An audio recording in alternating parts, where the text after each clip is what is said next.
ભડકાઉ ભાષણ કરનારા મૌલાના મુફ્તી સલમાન અઝહરી મોડાસા પોલીસના રિમાન્ડ હેઠળ છે। મૌલાનાના રિમાન્ડ આજે શનિવારે પૂર્ણ થતો હોવાને લઈ કોર્ટમાં રજૂ કરવામાં આવનાર છે। ગત 9 ફેબ્રુઆરીએ મોડાસા શહેર પોલીસ મૌલાના અઝહરી સામે ભડકાઉ ભાષણનો ગુનો નોંધાયો હતો અને તપાસ હાથ ધરી હતી। આ દરમિયાન મૌલાના કચ્છ પોલીસની ધરપકડ હેઠળ હોવાને લઈને અરવલ્લી પોલીસ કચ્છ પહોંચી હતી, જ્યાં જામીન પર છૂટવા સાથે જ અરવલ્લી પોલીસે મૌલાનાની ધરપકડ કરી હતી। મોડાસા ટાઉનમાં નોંધાયેલા ગુનામાં મૌલાનાના 5 દિવસના રિમાન્ડ મંજૂર થયા હતા। જો કે સુરક્ષા કારણોસર શામળાજી પોલીસ સ્ટેશન ખાતે મૌલાનાને રખાયો હતો। મૌલાનાની ધરપકડ બાદ ગત સોમવારે મોડાસા લાવવામાં આવેલ અને કોર્ટમાં રજૂ કરીને રિમાન્ડની માંગણી 10 મુદ્દાઓ પર કરવામાં આવી હતી। રિમાન્ડનો સમય શનિવારે એટલે કે આજે પૂર્ણ થઈ રહ્યો છે, જેથી મૌલાનાને જામીન મળી શકે છે। તો મૌલાનાના રિમાન્ડનો સમય પૂર્ણ થતા મોડાસા પોલીસ કોર્ટમાં રજૂ કરીને વધુ રિમાન્ડની માંગણી કરી શકે છે।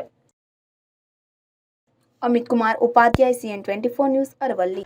હવે જુઓ દેશ દુનિયાની તમામ ખબરો તમારી આંગળીના ટેરવે। ઉઠાવો મોબાઈલ અને Google Play Store પરથી ડાઉનલોડ કરો અમારી CN24 ન્યૂઝ મોબાઈલ એપ।